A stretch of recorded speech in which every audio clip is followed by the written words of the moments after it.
And welcome to part 22 of Marriage is a Relationship and Divorce is a Pain.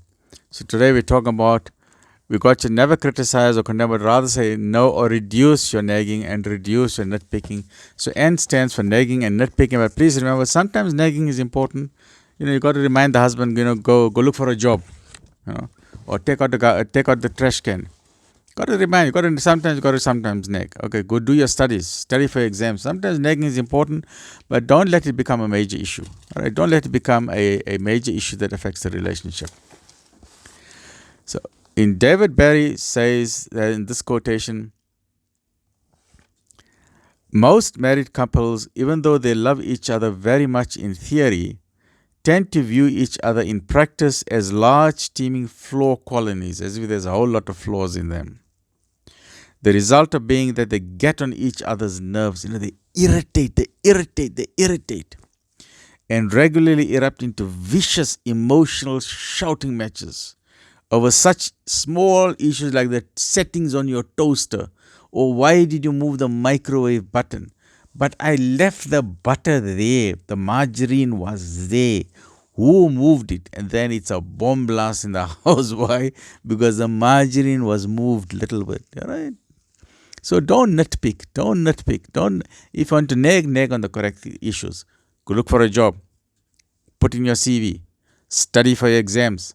Switch off your TV. Focus on your exam. That's fine. But with small minor things, don't nitpick. Okay. Nagging and nitpicking are related to petty problems that can sour a good relationship. More important than that is the error of criticism. Don't just keep on criticizing and demean the person. The people that are close to you need your love and support. They don't need your criticism. Criticize positively where required. We need to give each other encouragement. Your husband is not perfect. Your wife is not perfect. We know their strengths and weaknesses. We know their trigger buttons. We know what's going to press them. We know what buttons to press. But if you truly love them, then respect and honor them. Talk to them nicely. Don't humiliate them. Don't shame them. Give them a chance to talk. If they want to talk something inside, give them a few minutes to express what they want to say. Don't just stand up and walk away. So the tongue can be used for words of love. This tongue is very powerful. It can be used for words of love and kindness and respect and gentleness, or it can be used as poison or destruction or like a whiplash, with the tongue. Whiplash, with the tongue. You can break someone's heart with this tongue. You can break a person's heart with this tongue.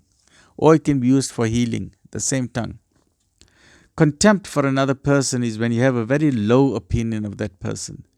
There is no harm in encouraging and supporting your partner to improve certain areas of the life, but this must be done with respect. Okay, so let's reduce our nitpicking. Stay well, look after yourself.